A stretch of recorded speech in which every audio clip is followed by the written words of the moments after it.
In the lecture series about introductory mechanics, today we are at the lecture number 2, and we are going to talk about the concepts of rest and motion. And after defining the states of rest and motion, we will also talk about that why these concepts are relative and not absolute. So let's begin with the definition of a rest. We say that if the position of a body is not changed with respect to its surroundings or environment, then with the passage of time, then this body is at rest. In daily life examples, you see that the trees and the buildings, roads, sky, and so many other objects do not change their position with respect to their immediate environment, and we say that it is at rest. They appear to us in the state of rest.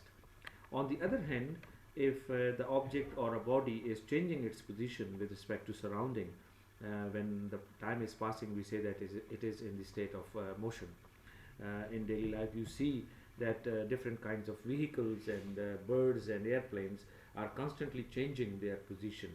So we see that they are in a state of motion because we detect their motion with respect to their environment, and since their environment is constantly changing, they appear to us that they are in the state of motion. But interestingly, both rest and motion are relative concepts, and they are not absolute.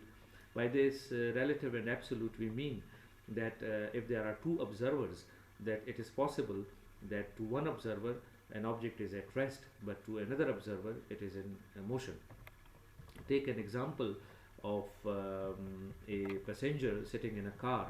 So if there is another passenger sitting by that passenger, then it will appear in the state of rest to that fellow passenger, but certainly it will appear in a state of motion if the car is moving to the observer at the road.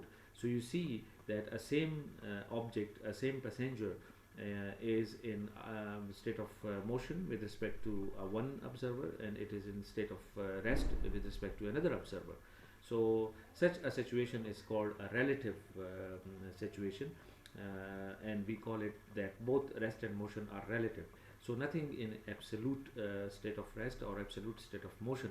By absolute, we mean that if an object appears in rest and motion with respect to all observers, then we say that it is in absolute motion or absolute rest. So here we see that in physics, neither rest nor motion are absolute concepts, but they are both relative concepts, and it is possible that an object is at rest with respect to one observer, and it is in the state of motion with respect to another observer. Thank you.